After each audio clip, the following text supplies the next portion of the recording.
그리고 저희는 이제 진짜 저희 고르고 고른 엄선된 과학 뉴스로 들어가겠습니다. 자, 오늘의 뉴스.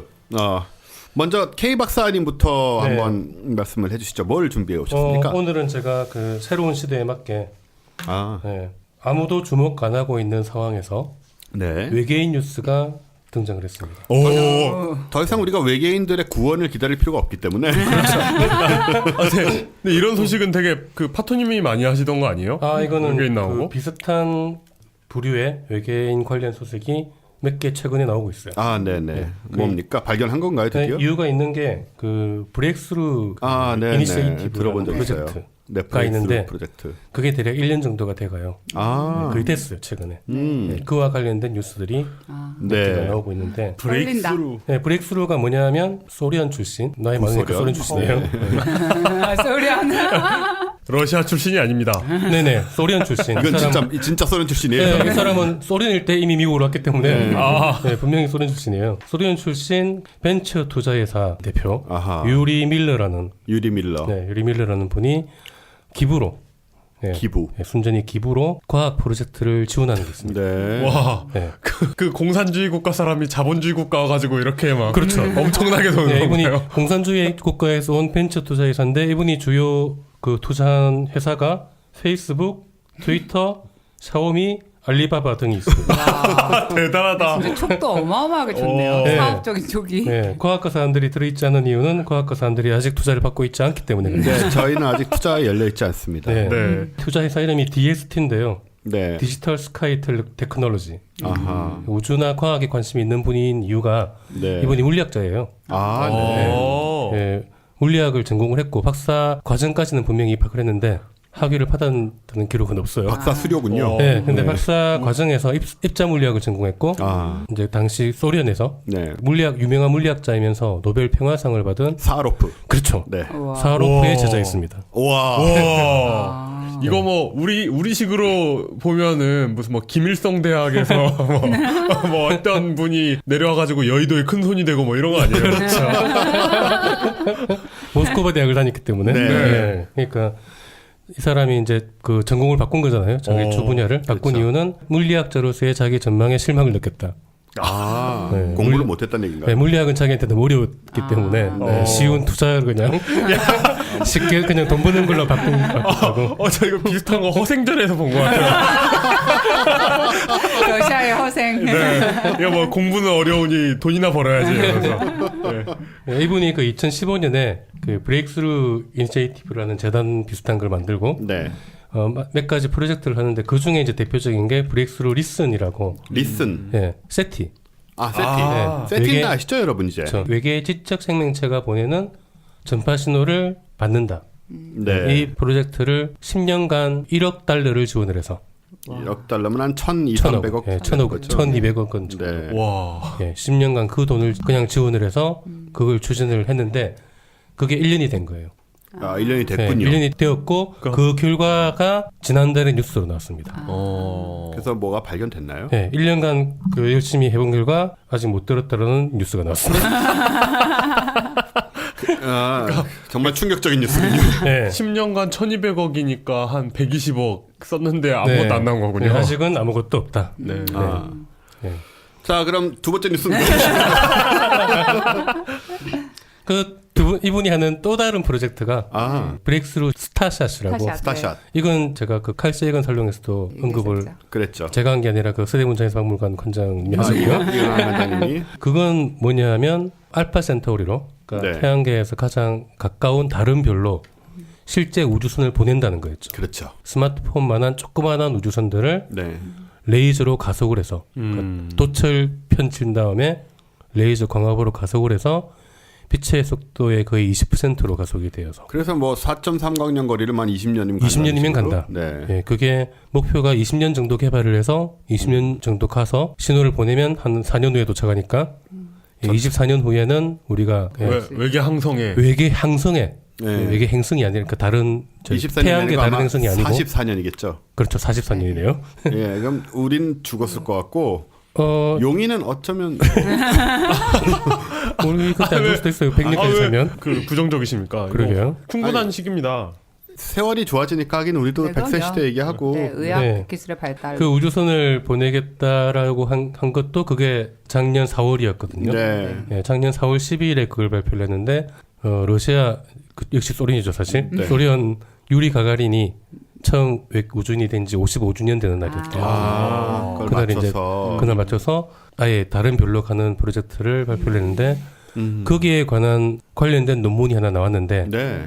재미있게도 브릭스루 거기서 나온 논문이 아니고 네. 우리나라에서 나온 논문입니다. 이걸 누가 썼어요? 한국천문연구원에 있는 네. 베트남 출신 과학자 분이 계십니다. 네.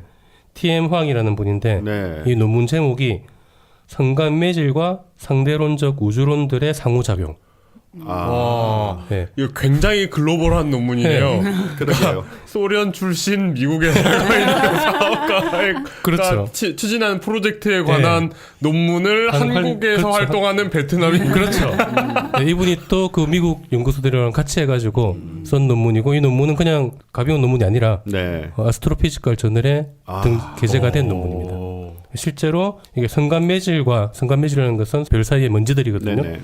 상대론적 우주선이라고 하는 것은 과학의 선이 굉장히 빠른 걸 상대론적이라고 얘기를 합니다. 그렇죠. 아까 20%쯤 내려고 그렇죠. 했으니까 네. 광속에 그러면 어떤 상호작용이 있느냐? 매질과 그렇죠. 그러니까 우주선이 너무 빠르게 날아가니까 그렇죠. 선간에 있는 먼지들이나 아주 작은 물질들하고도 부딪히겠죠. 부딪히면 어떤 작용이 네. 생길까? 그걸 연구한 논문이에요.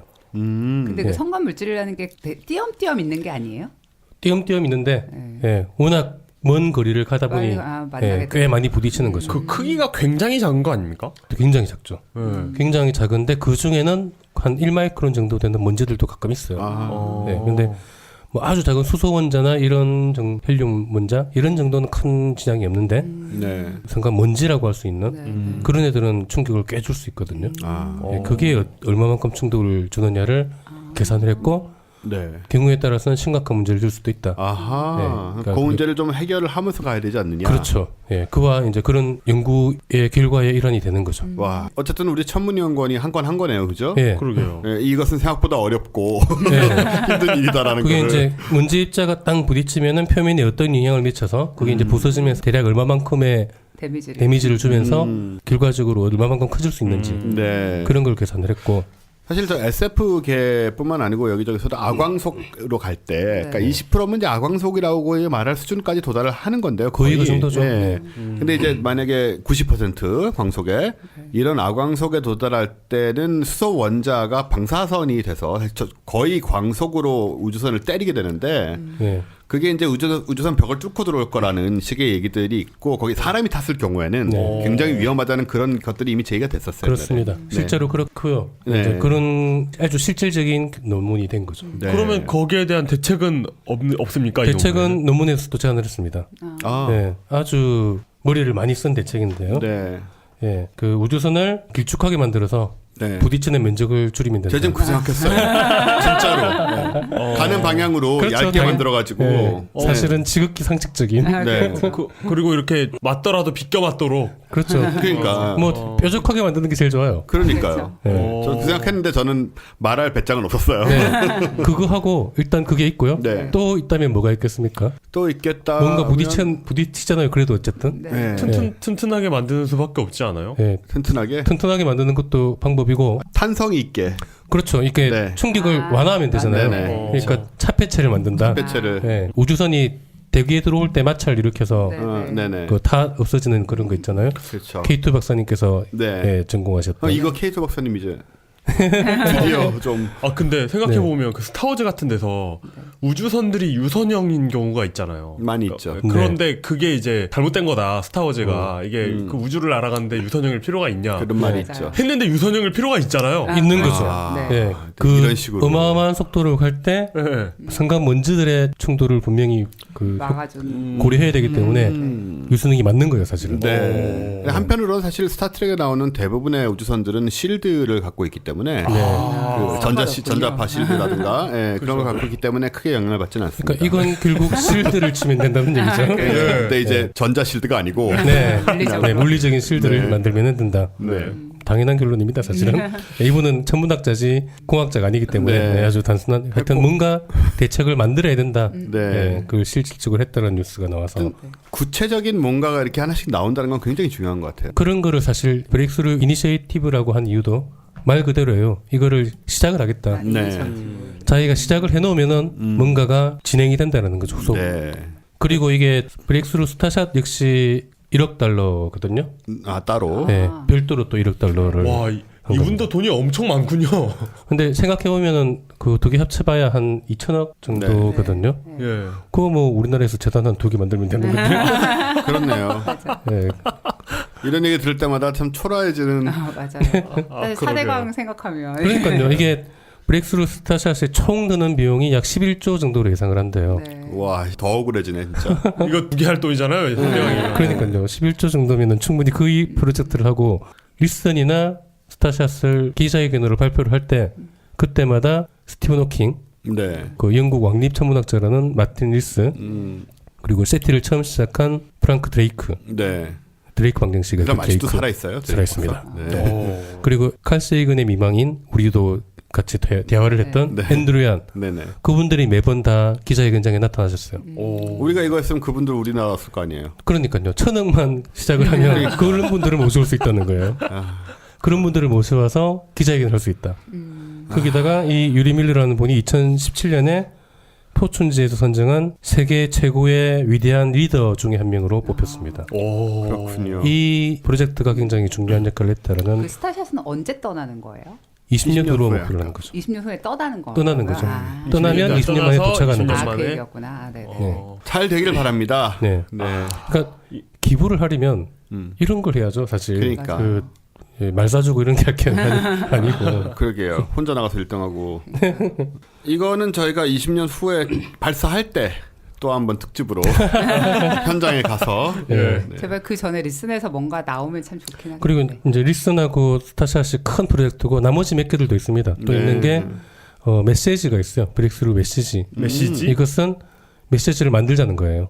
그러니까 지금까지 외교로 보낸 메시지들이 있는데 네. 주로 이제 그 사람처럼 그림 그려져 있는 그게 있잖아요. 네네. 그 아니면 히틀러의 베를린 올림픽 개막식 네. 뭐 이런 거. 그런 류의 이제 의도되지 않은 그 세티에서 드레이크 박사가 만들어서 보낸 그랬죠. 네, 네, 그거로 대표되는데 그보다 좀 더 확실하게 지구를 알릴 수 있는 외계인들이 파악할 수 있는 메시지를 네. 만들자라는 공모가 진행 중입니다. 공모가. 네.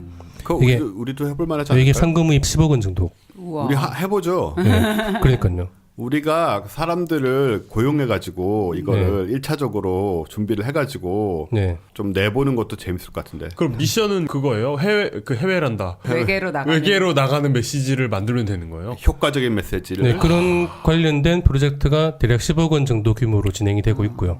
아, 네, 또 하나가 브릭스루 와치라고 해가지고 외계행성을 찾는 거예요. 아, 네. 지금 과학자들이 많이 하고 있잖아요. 그렇죠. 그죠? 지금 하고 있는 것 말고 또 다른 뭔가 획기적인 아, 방법. 뭘로 합니까 그건? 이제 그걸 찾아내라. 그걸 찾는 게 찾는 프로젝트. 거에 대한 아, 그것도 우리가 지원을 하는 거예요. 공모할 수 있는 건가요? 아니, 이제 뭐 이거는 공모라인지 아닌지 모르겠는데 네. 어쨌든 그런 걸 연구하는 데에 또 지원을 하는 거죠.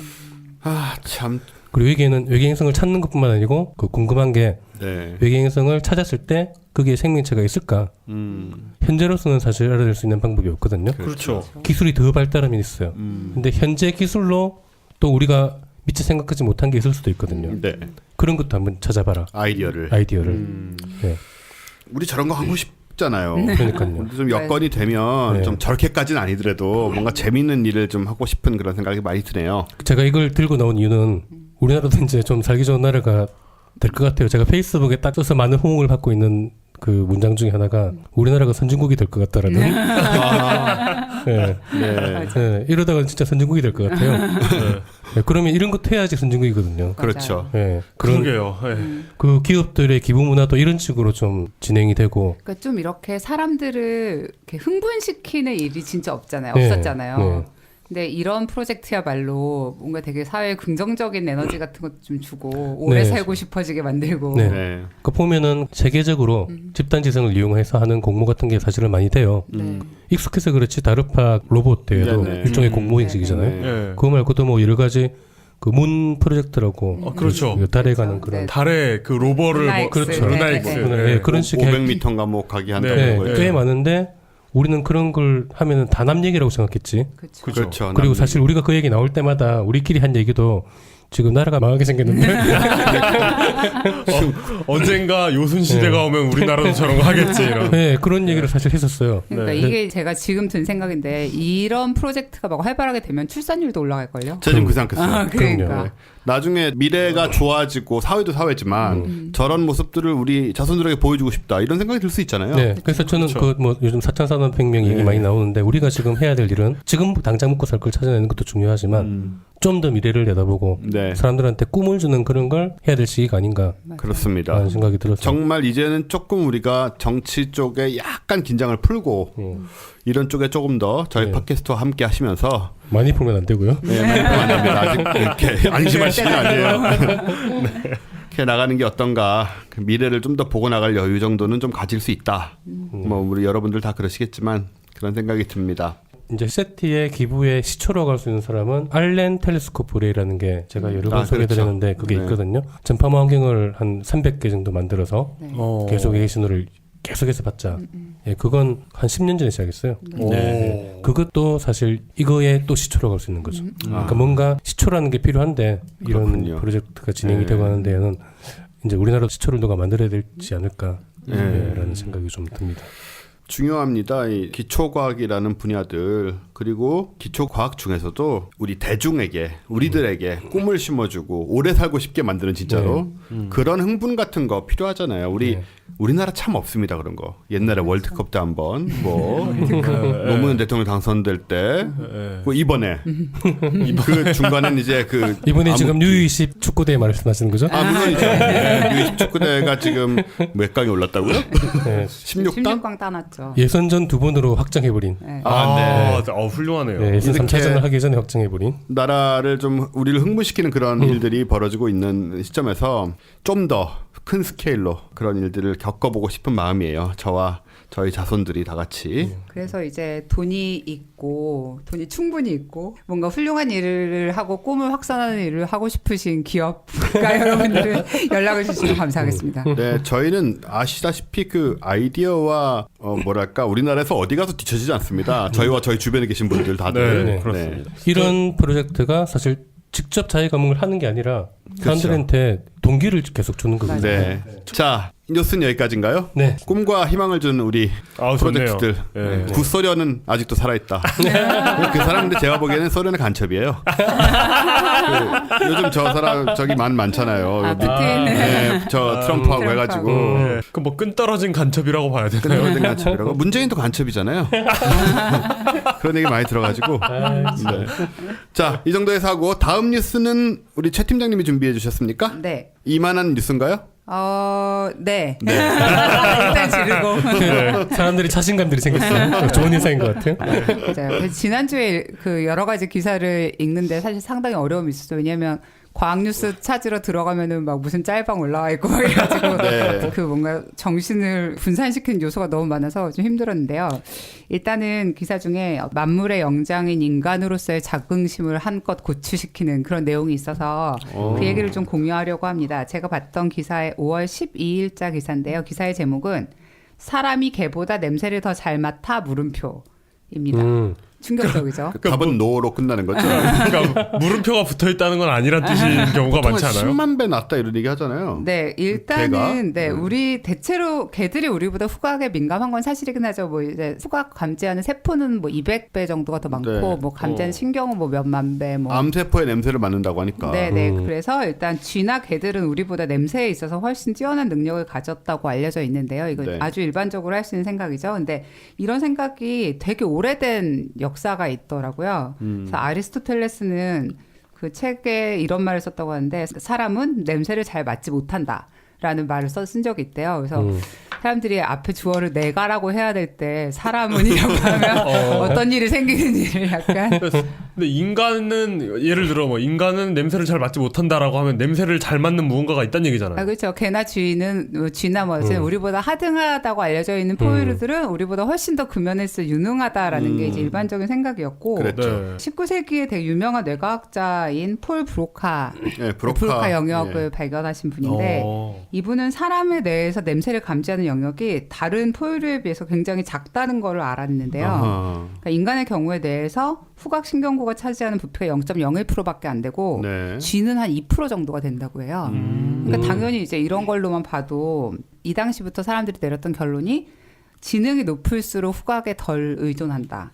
아하. 그리고 오잉. 네, 이런 게 이제 말하자면 모든 학계와 이런 데서 공통적으로 되는 생각이었고 네. 프로이드에게까지 영향을 줘서 사람이 성장하고 문명화되는 과정에서 성적으로 억압되면서 후각의 어떤 자연스러운 성장이 억제되기 때문에 우리는 후각이 약하다. 이제 이런 책을 또 쓴 적이 있다고 해요. 근데 이제 이번에 나온 기사는 아까 그 제목에서 충격적으로 드러났듯이 사람이 개보다 냄새를 더 잘 맡아하고 물어봤잖아요. 네. 근데 답이 놀랍게도 예스, 아하. 어느 정도는 예스라는 게 이제 이번에 나왔던 기사의 핵심이었는데 럿거스 대라는 대학의 심리학과의 존 맥건이라는 교수님이 계시는데 이분들이 이제 최근 예전부터 지금까지 나온 후각 관련 논문을 101편을 조사해서 밝혀낸 사실이라고 하는데요. 인간의 후각 신경구에 있는 신경세포 수는 한 1000만 개 정도가 되고 쥐토끼, 원숭이 이런 다른 포유류하고 사실 크게 차이가 없고 네. 어떤 냄새들은 사람이 개보다도 더 잘 맡을 수 있다고.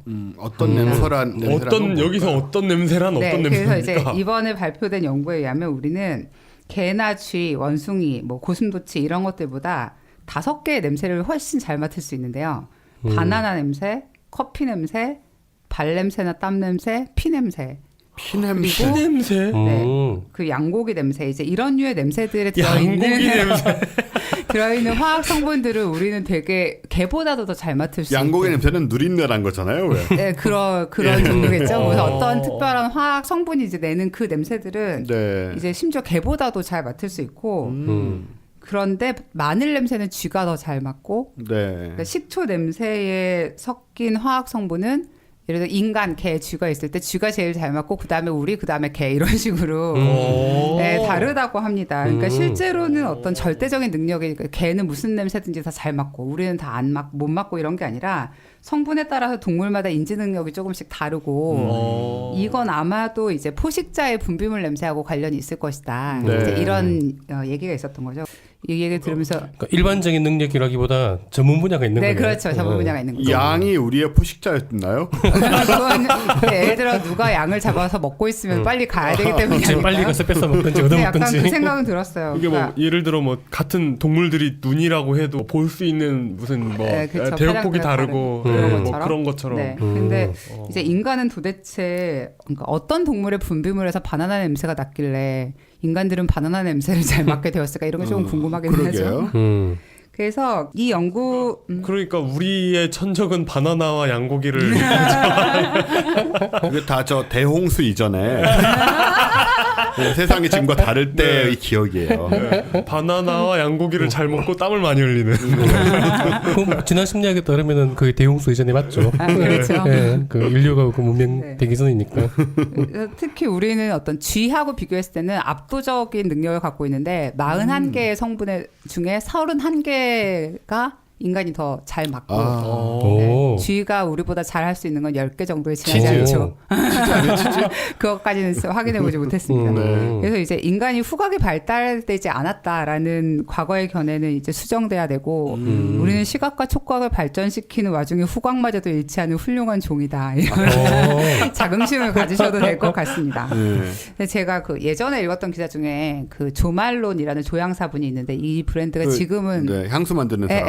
에스티로더에 들어가 있기는 한데 그 전에 네. 이제 처음에 이제 자기 브랜드로 시작을 하셨는데 이분이 10만 방울 중에 한 방울 들어가 있는 냄새를 찾아내셨는데 근데 이거는 이제 말하자면 마약 탐지용으로 훈련된 개보다도 더 뛰어난 이런 능력이라고 하더라고요. 와, 그러니까 마약 탐지인으로. 탐지인. 그리고 이제 이분이 또 암냄새도 맡을 수 있다고 해가지고 네, 이제 이렇게. 암냄새. 네. 그래서 이제 이런 얘기 있었는데 이때는 이제 사실 이분이 정말로 약간 그 소설 향수에 나오는 네, 그런 사람 같은 뭐 뛰어난 능력을 가진 분인가 했는데 어느 정도는 사실 우리가 적어도 쥐들에게는 뒤지지 않는 후각을 가지고 있다는 거라 이번에 발표가 됐고요. 약간 궁금해서 우리가 우리의 후각 기능을 이렇게 불신하게 된 이유가 뭘지 이런 걸 조금 이렇게 좀 더 찾아봤는데 저는 대충 알 것 같아요. 네. 왜냐하면은 없어도 별로 불편하지 않아요. 사는데. 아, 네. 사실 그 부분이 네, 제일 왜냐하면 큰 것 제가 지금 얼마 전에 수술하셨죠. 얼마 전에 축농증 수술을 해서 네. 사실 저는 그 일생을 냄새를 굉장히 둔하게 산 거예요. 네, 잘 못 맡았어요. 진짜. 좀 달라지셨어요? 수술하고 아직 나니까? 아직 지금 회복이 다 안 됐기 때문에 네, 그 회복이 되면 어떨까 사실 궁금하긴 해요. 근데 사는데 거의 불편한 게 없는 거죠. 맞아.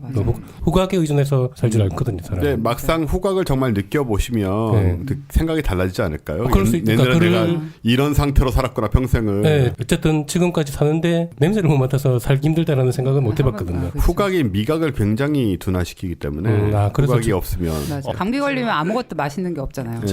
저도 미각이 둔하긴 한데 그거는 사는데 굉장히 편해요. 담배 끊고 느꼈던 거거든요. 이게 후각하고 미각이 확 살아나요. 담배를 끊으면. 네, 끊으면 근데 그러면 이제 삶의 질이 올라가는 게 느껴지거든요. 네. 아 이게 이런 맛이구나. 근데 이제 살찌는 거 말고는 딱히 그 이후로는 장점이 없죠. 아, 맛있다. 맛있다. 네, 그 이후로는. 예. 용 기자님은 삶의 질을 높이려면 술을 드실 수 있으면 더 높아지죠. 근데 그건 진짜 안 되더라고요. 그러니까요. 우리 아까 그거가 나올 때까지 기다려야 될 것 같아요. 가짜 레모네이드 같은 가짜 맥주가 나올 때까지. 탄산수를 마시면 맥주를 마시는 것처럼. 좋죠. 네. 참고로 우리 최 팀장도 술을 한 모금도 못 마십니다. 네. 그래서 지금 말씀하신 이유 사실 그런 건데요. 그러니까 우리는 시각과 청각 자극에 되게 쉽게 주의를 뺏기고 이게 이제 우리를 진화하고 살아남게 했던 메인 주 스킬인 거죠. 그리고 또 하나 후각이 다른 거하고 다른 것 중에 하나는 촉각하고 시각은 어느 정도 주의를 집중을 하는 게 가능하잖아요. 그러니까 예를 들어서 이것만 본다, 이것만 만진다 이런 식으로 가능한데 후각은 주변에 있는 다른 것들을 다 제외시킬 수가 없잖아요. 그러니까 이 냄새만 맡는다. 포커스가 안 되는. 네, 포커스가 안 되는 종류의 스킬이기 때문에 이런 냄새가 날 때 한 냄새에 집중한다. 이런 게 그런 건 힘들다. 어려운 거죠. 그래서 이제 후각이 발전되지 않았다고 느끼는 주된 이유가 아닐까 생각이 들고요. 그 이번에 나왔던 얘기 중에 좀 되게 재밌었던 것 중에 하나가 풀밭에 치실 같은 실에다가요 초콜릿을 아주 조금 묻혀놓고 그 경로를 따라서 땅콩 같은 거를 숨겨놓은 거예요. 무슨 뭐 구슬 같은 거를. 근데 사람들이 손에 무슨 장갑 끼고 안대 끼고 이런 식으로 다른 감각을 다 막은 다음에 냄새로만 그걸 찾게 했는데 대부분 다 굉장히 쉽게 해냈다고 하더라고요. 기어서 갔겠죠? 네, 기어서요. 네. 그래서 우리가 필요하다면 후각을 이렇게까지 잘 쓸 수 있는 존재다라는 것을.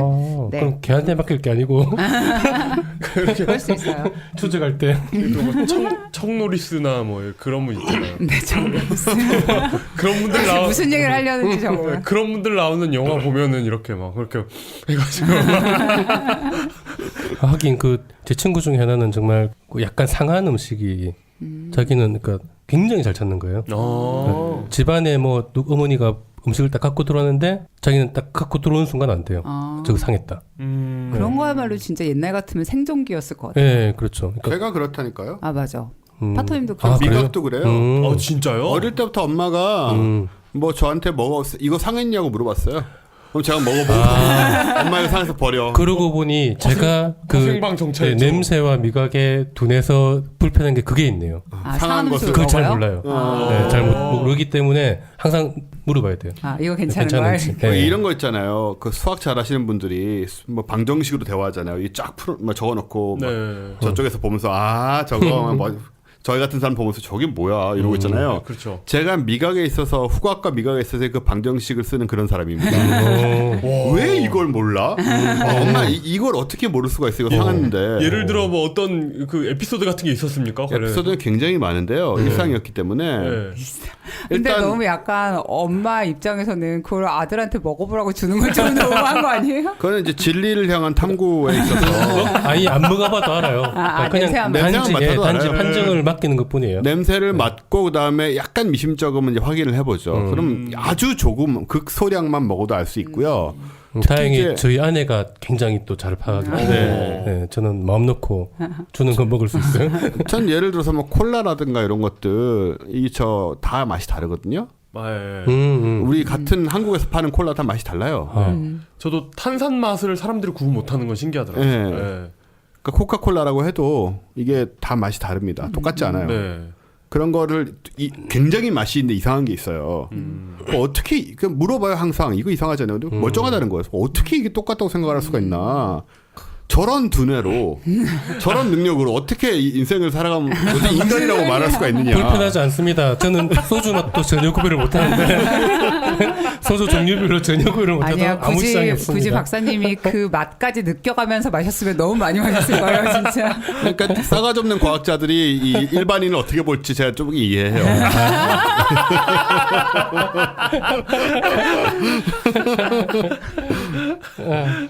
네. 자, 이렇게 뉴스는 마무리되는 건가요? 네, 그렇습니다. 네. 우리는 훌륭한 종족이고 냄새도 잘 후각을 갖고 맡는다. 있는. 네.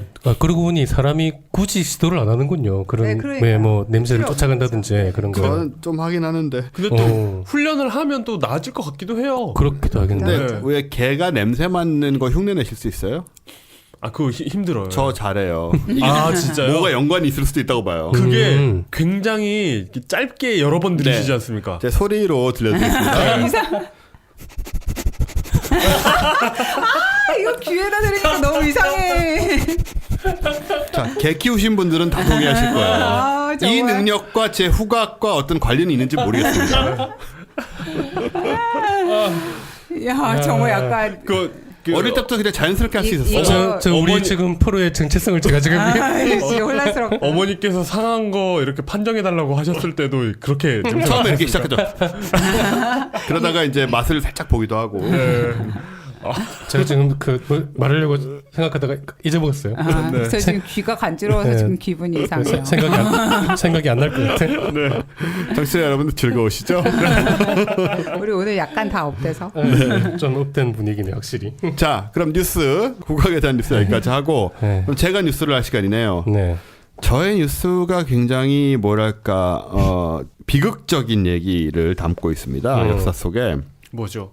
뭐냐 하면, 다들 아시다시피 이제 공룡이 멸종된 것은 아니었죠. 공룡은 네. 새죠. 네. 엄연히 말해서 공룡은 공룡 새가 이야기면 공룡이죠. 역사 시대는 아니군요. 예, 선사시대죠. 한참. 네. 공룡이 새인데, 큰 공룡들은 죽었잖아요. 예, 새가 6,600만 공룡이죠. 년. 새가. 그렇죠. 예, 새와 공룡의 공룡이 일부가 남아 같은 있죠. 거죠. 네. 새가 아닌 공룡들이 다 죽었죠. 네. 네, 네, 큰 그렇습니다. 공룡들, 고양이보다 큰 이제 공룡들이 많이 죽었고, 네. 6,600만 년 전에 소행성이 떨어져서 일어난 일입니다. 네. 근데 최근에 이제 조사에 따라서 구체적인 상황들이 점점 더 밝혀지거든요. 우리가 대충 어떤 소행성이 어디 떨어졌는지는 알고 있었어요. 네. 네. 네. 한 10km 정도 두께, 15km 정도 꽤 크죠. 네, 15km 네. 정도의 직경을 가진 소행성이 저 유카탄 반도라고 멕시코. 멕시코 위쪽에 네. 플로리다 아래쪽에 있는 그쪽에 떨어진 겁니다. 마야의 피라미드들이 있는 예, 뭐 그렇다 치고요. 그 당시엔 없었겠죠. 네. 예. 네. 그리고 이거는 너무 오래전이기 때문에 제가 아까 얘기한 대홍수와는 상관이 없습니다. 훨씬 예전에 그렇죠. 네. 6,600만 년 전에 일어난 일인데 과학자들이 이제 그런 생각을 많이 했죠. 이제 물론 크고 이게 떨어져 가지고 여기에 아주 직접적인 크레이터, 그러니까 충돌 분화하고 사실 분화구란 말은 안 맞습니다만은 충돌 흔적이 100km가 나왔고 그 다음에 또 이제 좀 옅은 건 200km 지경까지 여기가 남아 있어요. 지금 위성 사진으로 볼 수가 있을 정도로 네. 그러니까 대부분이 바다입니다. 네. 그런데 이게 크기보다도 시기보다도 성분보다도 거기에 떨어진 게 치명적이었다. 그 바로 위치가요? 그 지점. 그게 아니었으면 공룡들이 그렇게 되지 않았을 것이다라는 새로운 학설을 내놓은 것입니다. 혈맥이나 이런 그렇죠. 게 거기가 바로 지구의 그 혈맥이었어. 볼텍스가 아니고 무슨 얘기인고 하니 그 부분이 바다긴 하지만 굉장히 얕은 바다입니다.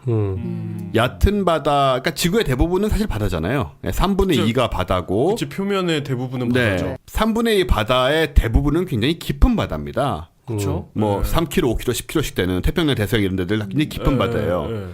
그런데 떨어졌다면 훨씬 피해가 적었을 거라는 거예요. 근데 여기 떨어진 데가 진짜 최악인 게 이 유카탄 반도에 있는 여기 물이 굉장히 얕아요. 얕은 바람에 떨어지면서 사실 물이 없는 데 떨어진 것과 거의 같은 효과를 낸 거예요. 육상에 떨어진 것과 물을 바로 밀어내버리고 다 증발시켜버리고 금방 네. 그 바닥에 떨어져가지고 물 바닥에 있던 먼지 입자 이런 게 이제 다 튀어나온 거죠. 그래서 공기에 깔리게 되는데 네. 이 지점에 떨어진 게 아니었으면 그래서 이때 소위 핵겨울은 아니지만 소행성 겨울 네. 그게 오지 않았을 가능성이 크고 바다에 떨어졌다면요. 완전히 깊은 바다에 떨어졌다면 그렇겠네요. 확률이 훨씬 높은 네. 그렇죠. 그리고 이 큰 공룡들을 위시해서 우리가 당시에 죽은 동물들 대부분이 살아남을 것이다.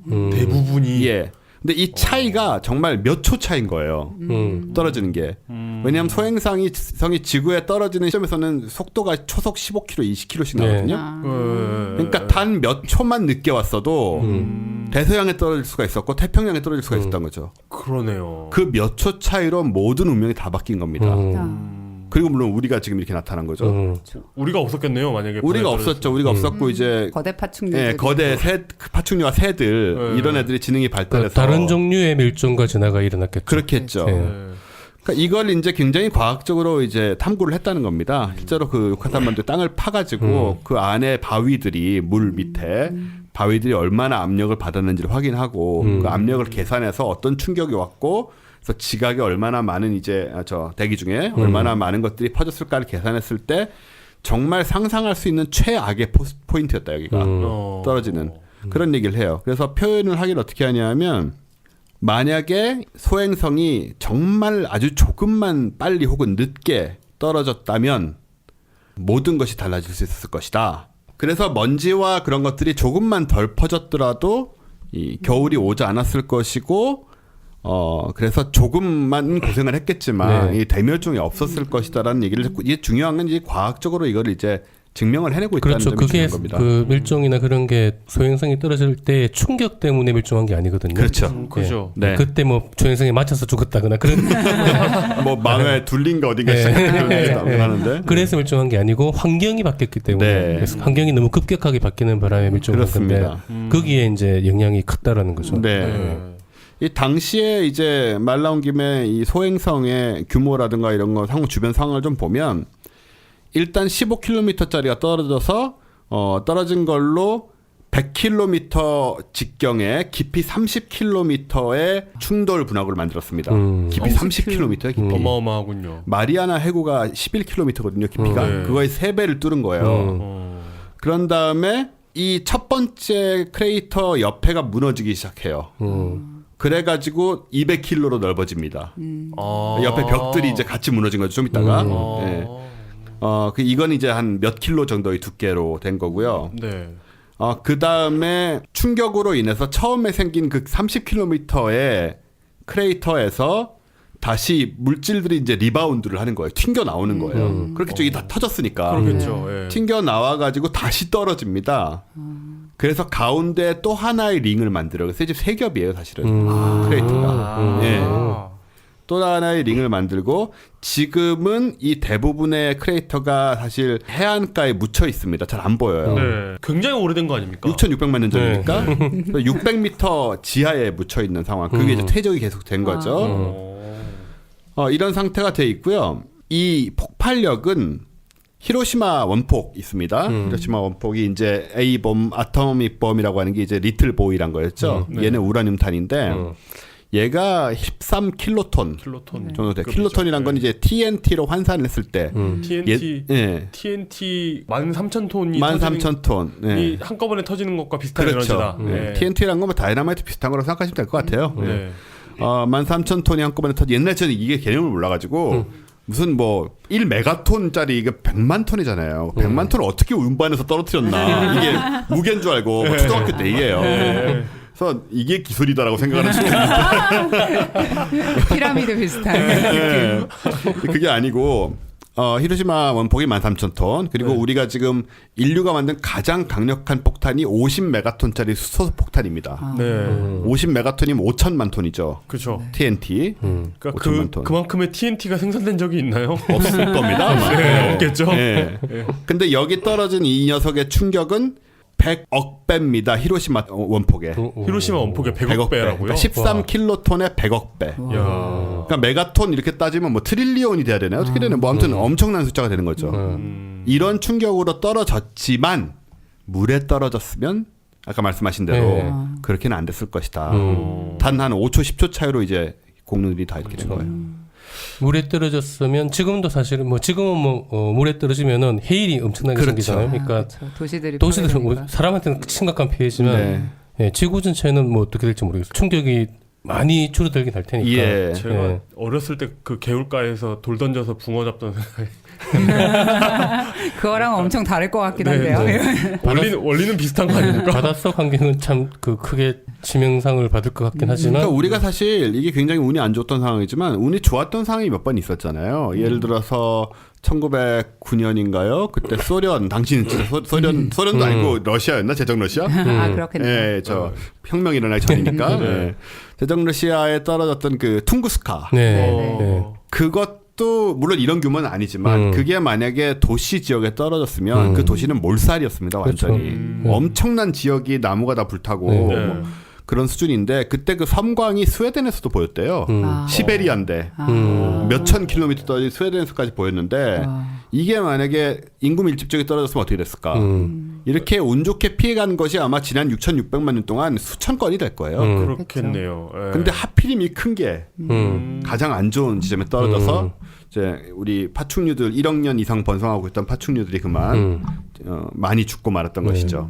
근데 이런 일을 보면 이런 일이 일어난다는 걸 우리가 알 수 있는 거잖아요. 그러게요. 그렇죠. 그래서 우리가 확실히 지구 주변을 돌고 있는 이런 천체들에 대한 대비는 장기적으로 반드시 돼야 된다. 그러니까 공룡의 밀종에 대해서 그 운석 충돌 이런 걸 사실 생각을 하게 된 게 네. 너무 오랫동안 잘 분석하다가 갑자기 예, 너무 갑자기 그냥 없어져 버린 거예요. 진짜. 그러니까 의문을 가질 수밖에 없었던 거죠. 네. 자연적인 어떤 밀종 이런 게 뭔가 외부적인 자극이 있지 않았을까라는 생각을 할 수밖에 없었던 거예요. 갑자기 지층 한 층만 없어지는. 그렇죠. 그렇죠. 순식간에 그냥 그때부터 갑자기 사라지니까 그냥. 네. 그리고 사실 2층에 그렇게 무슨 많던 애들이. 이리듐이라든가 이런 층이 그렇죠. 좀 많이 발견이 그게 첫 번째 증거였어요. 이게 운석 충돌로 공룡이 밀종했다라는 게 80년대 중반 정도에 나왔거든요. 맞아요. 제 아주 어릴 때만 해도 딴 얘기들이 많았어요. 네. 맞아요. 네. 80년대 중반 정도에 처음 나왔고 그때 바로 지지를 받은 것도 아니었어요. 네. 네.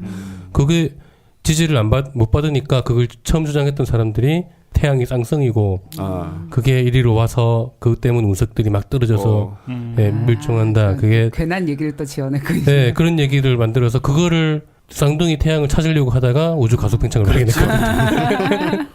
네, 그 우주의 끝을 찾아서라는 책에 나옵니다. 맞습니다. 이강환 관장님 당시에는 다른 직업을 갖고 계셨습니다. 네, 그분들이 공룡을 연구하는 고생물학자들이 아니고 천문학자랑 지질학자가 그걸 밝혀낸 거죠. 그런 관점으로 봤기 때문에 답을 얻은 거죠. 그렇습니다. 그럼 어떻게 보면 좀 우연한 계기라고 할 수 있는데 지금은 이게 완전히 거의 정설로 굳어져 있고 지금은 뭐 거의 너무 많은 증거가 있고. 네, 그렇죠. 그러니까 이런 자세한 연구까지 나오는 거죠. 이제. 아무튼 우리는 앞으로 조심해야 된다. 그래서 우리 KMTnet 저희가 늘 얘기하는 KMTnet 망원경도 외계 행성을 찾음과 동시에 또 이런 니어 어스 프로젝트란다. 프로젝트라니까 무슨 계획 같네요. 니어 어스 아스테로이드 혹은 오브젝트. 네. 이런 것들을 좀 추적하는 건 굉장히 중요한 일이죠. 일어나는 일이니까. 그렇죠. 네. 이게 정말. 근데 그런 게 접근한다고 해서 영화에서처럼 뭐 핵폭탄을 쓴다거나 이러면 막을 수는 있는 거예요? 크기에 따라서 충분히 멀리 있을 때 하면 최대한 빨리 찾을수록 막을 수 있는 가능성이 좀 커지죠. 네, 빨리 찾으면 아주 조금만 궤도를 틀어놔도 대표적인 것 중에 하나가 흰색 페인트를 칠해서 광합으로 조금씩 계속 궤도를 빛나게 만드는 거죠. 그리고 일찍 발견하면 그걸 막는 기술을 찾아낼 시간을 벌 수 있잖아요. 그러니까 일찍이란 게 예를 들어서 이제 궤도 추적을 하는 거니까 계산을 슈퍼컴퓨터로 계산을 해보니까 300년 후에 얘가 10km짜리가 지구에 부딪힐 가능성이 높다. 그럼 우리 300년 동안 시간이 있는 거거든요. 그동안 여러 가지 기술을 발전시켜서 이거를 막을 생각을 할 수가 있는 거죠. 이렇게 좀 넓고 깊게 보는 게 또 과학의 세계 아니겠습니까? 그렇군요. 네. 이런 일이 적어도 우리 인류가 번성하는 동안엔 일어나지 않거나 우리가 막을 힘을 가져야 될 것 같고요. 네, 자체적으로 인류가 밀종하지 않는다면 외부적인 위험으로는 가장 큰 위험이죠. 그렇죠. 또 옛날에 돌아가신 거대한 공룡분들에게는 저희가 심심한 위로의 말씀을 드리도록 하겠습니다. 자, 이렇게 저희들의 오늘은 좀 저희 뉴스가 좋았던 것 같아요. 이렇게, 세상이 바뀐 만큼. 네, 뭔가 자괴적으로 항상 끝내곤 했는데 자괴감이 들지 않고 좋은 굵직한 뉴스들을 다뤘고요. 아, 그러네요. 네, 이제는 지금 뭔가 우리 이용 기자가 표정이 좋지 않은데 아, 그런가? 들켰나요? 이런 자신이 없는 느낌이었어요. 표정을 짓고 있고. 아, 네. 하지만 세상이 바뀌었고 우리가 또 기분도 좋고 하니까 최근에 굉장히 성공률이 좋지 않나요? 괜찮아요. 네. 네, 아주 잘 해왔습니다. 네. 그렇지만 이제 그게 계속된다는 증거는 없는 것이고 네. 오늘 얘기를 듣고 나서야 저희가 그동안의 확률로 보면 한 번쯤 망할 때가 됐죠. 이렇게 좀 이렇게 주기가 있어요. 아, 그리고 저 컵이 참 예쁘네요. 그리고 가족 여행을 최근에 다녀오셨다고 하는데 되게 저런 경우에는 이제 우리가 준비가 안 돼 있거나 네. 뭐 네. 이렇게 가능성이 나사가 있죠. 빠져 있는 경우가 많이 있죠. 급조한 느낌이 날 수가 있죠. 아이와 함께 가는 여행. 예. 네. 하지만 예. 저희 이용 기자를 저는 믿습니다. 감사합니다. 오늘도 훌륭한 얘기로 우리 메인 코너를 장식해 주실 것을. 네. 그럼 이제 이용의 집착 분석으로 들어가겠습니다. 와! 자, 이용의 집착 분석. 오늘은 어떤 엄청난 이야기로 또 우리를 놀래켜 주실 건가요? 오늘의 시시한 이야기는 지난 한 달은 아마도 북반구와 남반구를 대표하는 촉망받는 그 청년 경영자들이 우주를 향한 꿈을 키운 시기가 아니었나 싶습니다. 무슨 얘기인지 하나도 모르겠어요. 네. 일단 문제요. 북반구는 아마 앨런 머스크가 아닐까 싶고요. 그것도 아니에요? 그분은 아니시고요. 네. 아, 그분도 물론 훌륭한 분이시죠. 네, 그런데 나는 북한 미사일 얘기한 줄 알았어요. 북방구. 그러니까 맞습니다. 제가 관심을 가지고 있는 게 우주 발사체 관련된 거예요. 네. 계속 그 북반구 아니고 세팅하고 있지 않습니까? 북반부죠. 저 그렇게 들었어요. 북반부와 남반부에. 한반도 북부. 예. 북반구를 대표하는 김정은.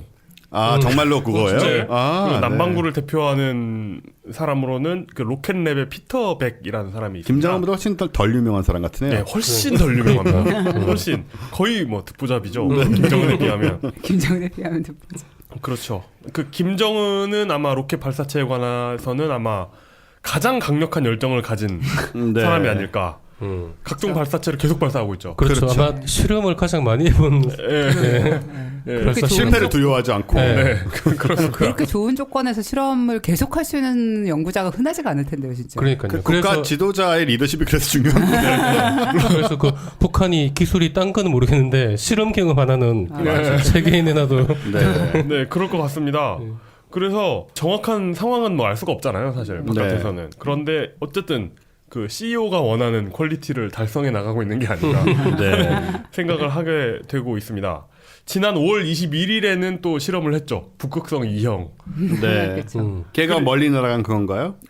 중거리 미사일. 중거리 미사일. 예, 중거리. 그의 성공에서 엄청 기뻐하고 있다는 네. 뉴스가 나왔었죠. 굉장히 성공적으로 발사해가지고 아주 기뻐하는 모습이 나왔죠. 그런데 굉장히 공교롭게도 같은 날, 예, 남반구에서 지구의 남반구에서 역시나 그 로켓 발사체에 대한 강한 열정을 가진 지도자 하나가 로켓 발사 실험을 할 예정이었으나 이분은 연기됐어요. 그래가지고 25일 날 발사를 합니다. 그분은 누굽니까? 이분이 바로 아까 피터 그- 백입니다. 피터 백이면 한국계인가요? 아니야. 뭐 백정원 씨 아버님 뭐 이런 거. 백? 아, 네, 네, 그 뭐. 피터 백, BECK. 아, 예. 네네. 백 회장님 밑에서 네, 제프 일하고 백. 있는 걸 알고 있지. 그게 뭐야? 모르세요? 페이퍼 따오리 여기 있네. 이거 보세요. 몰라요. 스스로 편집해 주세요. 알겠습니다. 백스 맥주가 있습니다. 네. 제프백. 이분은 뉴질랜드 사람입니다. 아, 뉴질랜드에서 로켓을 쏴요? 남반구의 유일한 나라입니다. 호주 있잖아요, 호주. 호주가 로켓을 쏘나요? 아니, 호주도 있다고요, 남반구. 네. 로켓을 남반구에서 로켓을 쏘는 유일한 나라. 우주로 가는 로켓을 시도하는 유일한 나라입니다. 지금까지 그걸 해왔어요, 뉴질랜드가? 아니요, 이 사람이 유일합니다. 아, 처음이군요. 네. 네. 좀 근데 분위기 봐서는 마지막이 될 수 있는 분위기긴 예감이 안 한데. 좋은데? 네. 어쨌든 오늘은 이 남반구 사람을 다뤄볼 생각입니다. 네. 북반구 분을 다루기에는 좀 그분은 뭐 뉴스에 많이 나오셨고. 뉴스에서 워낙 많이 다루기 때문에. 우리가 굳이 안 다뤄도. 네, 그렇습니다. 이 뉴질랜드 분 원래 IT 관련 회사의 CEO래요. 네. 근데 뭐 그 앨런 머스크 같은 그런 레벨은 아닌 것 같고 어쨌든 IT 쪽으로 돈을 많이 벌었는데 이 번 돈을 가지고 어려서부터 꿈이었던 로켓을. 예, 로켓을 로켓 개발에 손을 대가지고 와. 로켓 랩이라는 굉장히 직관적인 이름의 그러게요. 회사를 세워가지고 네. 벌써 10년째 이 일을 하고 있다고 합니다. 사실 그 발사체 만드는 회사가 요즘 굉장히 늘어나지 않았습니까? 네, 그건 그런 것 같아요. 예, 그 옛날에는 그냥 국가 정부에서 맞아. 나사에서만 맨날 했었죠. 뭐 아니면 뭐 회사라고 해봤자 로키드 마틴 뭐 이런 네, 회사에서 네. 했는데 군수 업체들. 그쵸. 네. 원래 핵미사일 쏘던 회사들이 네. 만들었는데 이제는 전혀 그쪽하고 상관없는 회사들이 많이 해요. 뭐 블루 오리진도 있고. 그렇죠. 스페인에는 뭐 제로투 인피니티라는 회사가 있는데 네. 이 회사는 지상 한 30km까지는 풍선으로 가요. 아. 그래서 풍선에서 발사합니다. 오. 뭐 이런 회사도 있고요. 최근에 아주 크게 이슈가 되고 있는 스페이스X. 그렇죠. 예. 예, 이런 회사들이 있죠. 물론 북한도 있습니다. 네. 회사가 아닌. 네, 회사가 아니고 제작 목적에서도 약간 차이가 나는 것 같긴 하지만 북한 얘기를 하는 건 아니고요. 이게 뭐 여러 가지 이유가 있습니다만 저궤도에 인공위성 올리는 수요가 앞으로 폭등할 것이다. 뭐 연간 수백에서 수천 건이 될 수도 있다. 뭐 이런 그 예상과 함께 이런 회사들이 나오고 있는 거죠. 네네. 근데 액수로 보면 큰 시장이라고는 하는데 사실 그 뻔하지 않습니까? 이런 그 인공위성을 뭐 우리가 맘대로 쏠 수 있는 건 아니잖아요, 사실. 뭐 여러 가지 조건이 필요하죠. 네, 그렇기 때문에 뻔한 시장인데 굉장히 많은 경쟁자가 난립하고 있습니다. 사실 춘추 전국 시대가 따로 없는 상황입니다. 그런 면에서 마음대로 쓸 수 있는 저기는 참. 아, 그렇죠.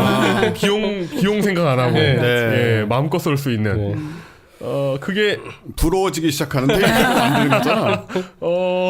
그렇죠. 국법이 엄연히 살아있는 상황에서 하지. 그렇죠. 찬양 고무죄가 살아있는 상황에서 네. 이런 언행하는 게 옳은지는 모르겠으나 진심이 아닙니다. 부럽다는 건. 네, 아닙니다. 네. 조만간 뭐 이런 벤처들이 어떻게 정리가 될지 모르겠는데 어쨌든 이 로켓랩 이름이 직관적인 회사도 상당히 촉망받습니다. 뉴질랜드 남반구에 있는 유일한 로켓 회사. 네. 그리고 국가와 기업을 막론하고 남반구에 있는 어떤 조직체가 이렇게 네. 로켓을 만들어서 하늘로 쏘고 있는 건 여기가 유일합니다. 남반구 전체가 좀 불쌍하게 여겨지네요. 우리 남반구 그렇게 초라한 곳이었어요. 별로 대륙이 없으니까. 일단 나라가 많지 않아요. 그리고 남반구에. 그래도 호주 있고 칠레 이런 데 망원경은 많잖아요. 미국에서 온 거. 그렇죠. 근데 굳이 이런 걸 해야 되느냐를 일단 또 생각을 해야 되는 건데 뭐 합리적인 나라가 많은 걸 수도 있습니다. 반대로 생각해서. 굳이 이런 데 돈을 쓰지 않고 뭐 복지라던가 그렇죠. 또 잘 살잖아요. 이런 나라들이. 네. 네. 예, 그런 걸 생각하면 또 그렇기도 하죠. 그런데 저만 해도 이런 생각을 하게 됩니다. 스페이스X가 있는데 로켓을 쏴가지고 배에 착륙시키지 않습니까? 이 그걸 나라는 하고 이 있죠. 회사는. 네. 그런데 이런 회사가 있는데 그러니까 그리고 뭐 기존 로켓 그 발사 비용이 10분의 1이 들어간다. 네. 이런 회사가 있는데 굳이. 이런 듣도 보도 못한 회사가 네. 무려 우주 개발 시장을 넘본다는 게 좀 말이 안 되는 게 느껴지잖아요. 그래서 생각을 해보면 우리가 만약에 인공위성을 만든다. 과학과 사람들이 인공위성을 왜 만들어서 웃죠? 이제 우주로 쏘아 보내려면 이제 네. 여러 옵션들이 있지 않습니까? 그렇습니다. 우주로 인공위성을 쏘아 올려주는 회사들이 있습니다. 선택을 할 때 전 두 가지가 굉장히 중요할 거라고 생각합니다. 일단은 신뢰성 네. 그리고 가격 그렇죠. 이 두 가지일 거라고 생각을 하고요. 우리가 쏘려는 인공위성이 얼마나 중요한가에 따라서 이 두 가지는 우선순위가 바뀔 수는 있겠죠. 네. 일단은 이 두 가지를 가지고 생각을 할 텐데 신뢰성은 사실 하루아침에 되는 게 아니니까 이런 벤처들에게서 따질 건 아니고 일단은 가격 아닙니까? 네. 이 가격을 낮추기 위해서 여러 가지 접근 방법이 있습니다. 네. 이건 뭐 그 일반 회사는 아니지만 인도 우주연구기구에서도 로켓을 쏩니다. 네. 민간 위성을 쏩니다.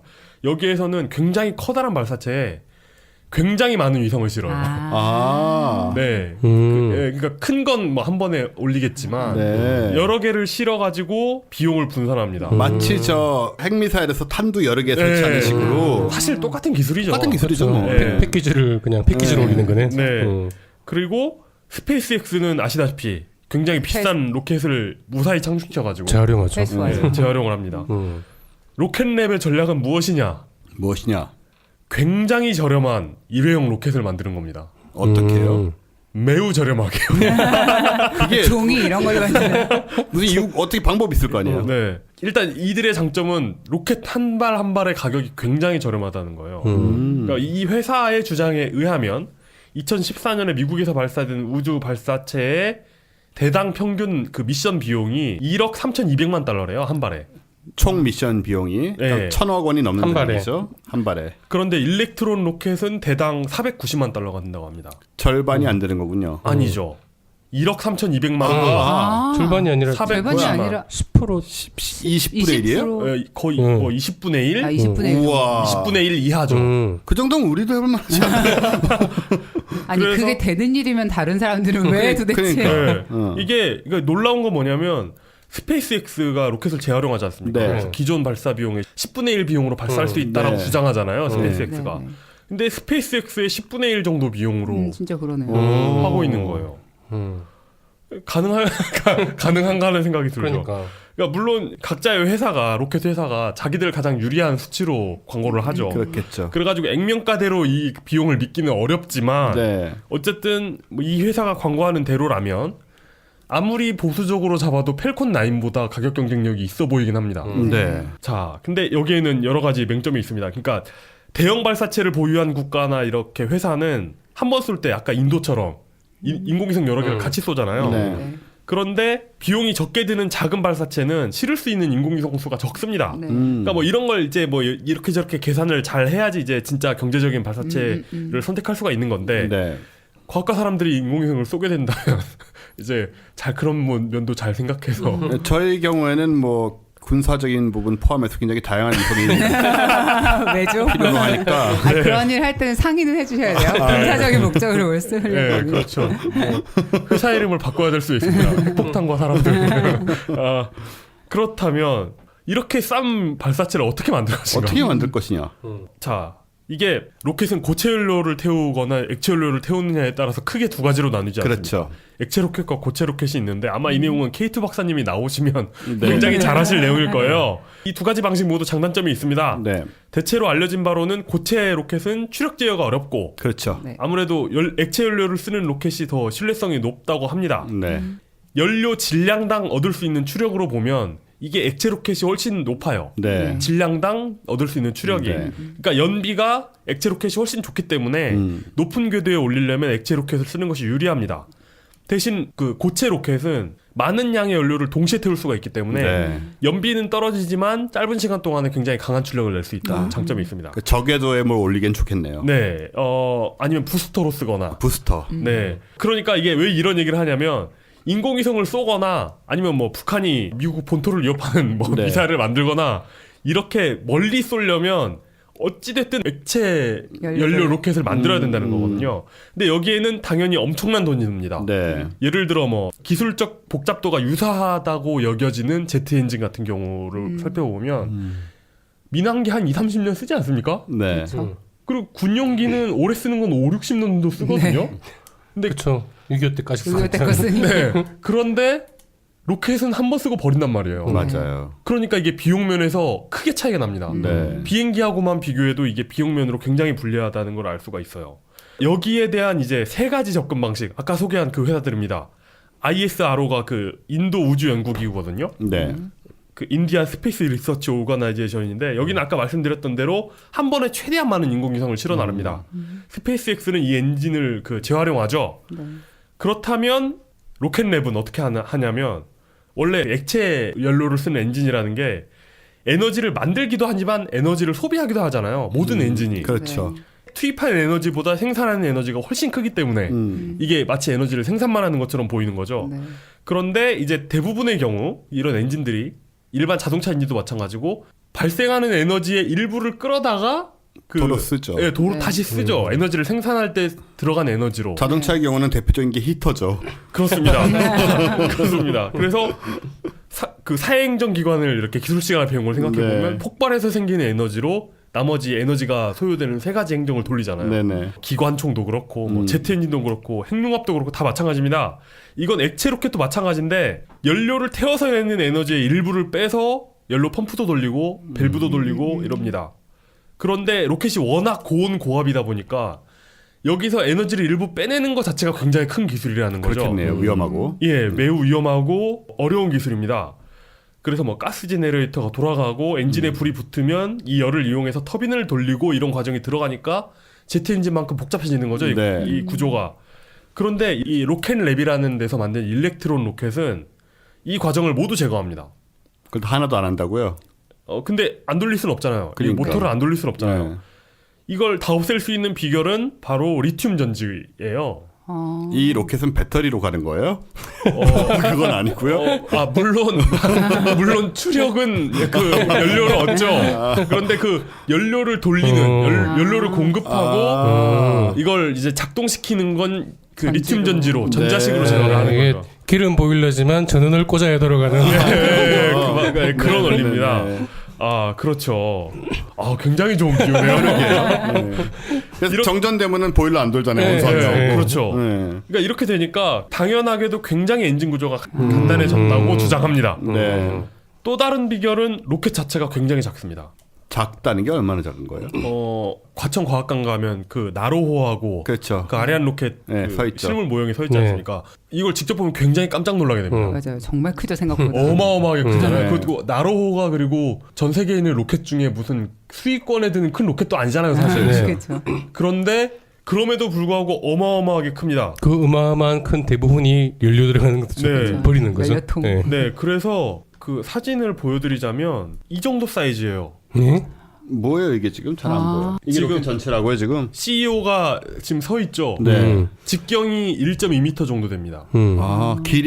길이는 보시는 대로 한 10m? 15m? 그 정도밖에 안 되겠네요. 대략 봤을 때 그 나로 절반 정도. 절반 정도. 네. 기껏해야 절반이네요. 그러니까 굉장히 좀 큰 전봇대 정도? 네. 그런 정도 사이즈예요. 던져도 될 것 같은. 사람만 많이 모이면 그러니까 뭐 직접 본 적은 없지만 뭐 세턴 5 뭐 이런 로켓 그런 건 100m가 넘잖아요. 보면 어마어마하잖아요. 그런 거랑 그러니까 100m가 넘는다는 게 말이 쉽지 63 빌딩 절반 높이란 얘기예요. 세턴 5가 지금까지 최고 가장 크고 가장 컸던 로켓이죠. 이게 뭐 그냥 그 실험용 로켓도 아니고 인공위성을 쏜다는 로켓이 이 정도 사이즈인 거는 굉장히 놀랍죠. 그러니까 저게 작게 만들면서도 그런 효과를 낼 수 있어야 될 거 아니에요? 네, 그렇죠. 그러려면 추력이 좋고 가벼우면 되죠. 굉장히 말이 쉽죠. 소위 말하는 그 이 페이로드, 그러니까 실을 수 있는 인공위성의 크기에도 한계가 생기지 않나요? 그렇습니다. 크진 않아요. 그 페이로드가 크진 않아서 한 150km 정도 됩니다. 150km. 진짜 우주로 갈지 의심스러운 정도 아닙니까? 사실 이 정도 크기면. 그러게요. 근데 이게 동체가 금속도 아닙니다. 이게 다 카본이에요. 카본이에요. 탄소 섬유. 네, 탄소 섬유로 만들어져 있어가지고 일단은 굉장히 가볍습니다. 그러니까. 굉장히 가볍게 만들려고 노력한 느낌이 납니다. 일단 그 로켓을 봤을 때의 느낌 자체가 달라요. 약간 그 표면 느낌이 다르지 않습니까? 나로호나 다른 로켓보다 훨씬 작은데, 그리고 이 나로호도 그렇지만 나로호도 큰 로켓이 아니지 않습니까? 그렇죠. 이런 나로호도 그렇고 작은 로켓들은 향후에 대형화를 염두에 두고 만듭니다. 그렇기 때문에 나로호도 사실 1단 로켓이 모터가 하나죠. 엔진이 하나입니다. 그런데 일렉트론 로켓은 1단 로켓을 굉장히 여러 개를 써요. 저기 소유주 같은 식으로 L 모드라. 엔진 여러 개를 묶어가지고 씁니다. 그게 저 러시아식 방식이잖아요. 네. 여러 개를 묶어가지고 쓰는데 큰 엔진을 만들면 기술 적잡도가 증가하고 이걸 만들기가 어려워지니까 작은 걸 여러 개 달고 근데 작은 걸 여러 개 달면 또 제어나 이런 쪽에서 문제가 발생하잖아요. 이런 제어를 전자적 제어로 극복한다. 리튬 배터리로 돌아가는 그 제어 장치로 극복한다. 일렉트론이에요? 그래서 일렉트론 로켓인 거고. 그건 아닌 거 같기도 해요. 또? 다른 이유가 있습니다. 그 다른 이유가 뭐냐면 이 로켓이 원가 절감을 하는 핵심 기술 중에 하나가 엔진 주요 부품을 3D 프린터로 만들어요. 3D 프린터로 뽑아서 약하지 않을까요? 그러니까 이게 3D 프린터에 사실 여러 가지 기술이 있지 않습니까? 우리가 가장 흔히 보는 건 플라스틱으로 된 그 필라멘트를 녹여가지고 8시간 걸려서 컵 하나 만드는 거 쌓아 나가는 그거잖아요. 근데 이거 말고도 여러 가지 로켓 날아가면서 자기도 태우는 거예요? 스스로를 연료로. 근데 그런 거 혹시 보셨어요? 이렇게 가루를 아주 얇게 한 층씩 쌓아가면서 그걸 영상으로 봤어요. 그걸 레이저로 지져가지고 그걸 이제 그 완성된 하나의 폼으로 만드는 방식 있잖아요. 탄소 섬유 같은 거면 그런 것도 가능은 하겠네요. 근데 이걸 이제 플라스틱 말고 금속 가루를 써가지고 레이저보다 훨씬 강하게 주는 방식이 있대요. 이걸 이제 일렉트론으로 지진다고 나와 있더라고요. 설명이. 전자 아니에요? 그러니까 전기적으로 지지는 것 같아요. 그 부분을. 잘 모르겠다 무슨 말인지. 그래서 뭔지는 모르겠어요. 하지만 그렇게 지져서 3D 프린팅을 한답니다. 엔진 주요 부품을. 아마도 로켓 이름이 일렉트론인 건 이런 이유가 아닌가 하는 생각이 들어요. 뭐 여러 가지 이유가 있겠죠. 작은 크기나 뭐 이런 것도. 뭔가 아까 약간 그 레모네이드 같은 느낌이 있어. 하긴 뭐 그 기름 보일러가 전기로 들어간다고 전기 보일러라고 하진 않으니까. 네, 그렇죠. 네. 그렇게 해서 이런 식으로 그 엔진 하나를 24시간이면 하나를 프린트해낸다고 우와. 합니다. 그건 대단하네요. 놀랍지 않습니까? 그리고 이렇게 만들다가 뭔가 이렇게 설계에 변경이 생기고 이러면 다르게 찍어내고 이러면 되니까 생산성에 있어서 이건 그 비용 절감에 있어서 네. 굉장히 큰 장점이다 라고 주장하고 있습니다. 쏜 거예요, 그래서 이걸? 쐈습니다. 사실 생각해보면 이런 금형 같은 거 하나 만드는 것도 보통 일이 아니잖아요. 몇 천만 원씩 들어요. 네. 그렇게 해가지고 금형 하나 만들어서 뭐 10개만 만들면 뭐 그러니까 뭐 재고도 쌓이잖아요, 사실. 그렇죠. 근데 재고도 없고 이런 식으로 맞네요. 하면 굉장히 훌륭할 것 같긴 합니다. 네. 이론적으로는 그런데. 이론적으로는 이렇습니다.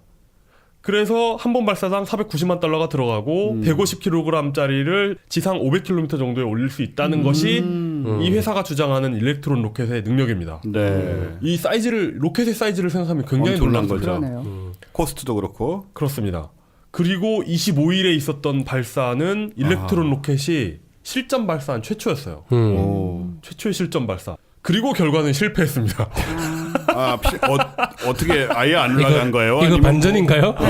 그런 게 이거 뭐 좀 이게 그러니까 애매한 실패예요. 뭐냐면 일단 로켓 연소는 훌륭하게 끝났습니다. 그런데 이후에 뭔가 문제가 생겨가지고 위성 궤도에는 못 올라갔어요.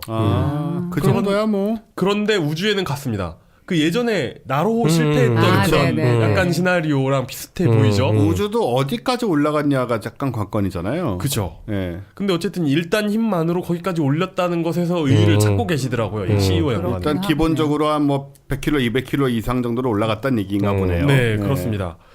그리고 이번에는 사장 말론 그래요. 개발진에게 압박을 주지 않기 위해서 첫 발사는 생중계를 하거나 이러지 않았다. 하지만 다음부터는 그렇게 할 것이다. 네. 라고 주장을 하고 있습니다. 개발진에게 압박보단 자기가 쪽팔리기 싫어서 그랬겠죠. 예. 투자자를 의식한 게 아닌가라는. 그렇죠. 근데 지금 투자하시겠습니까? 이런 기술이 있는 회사가 있으면?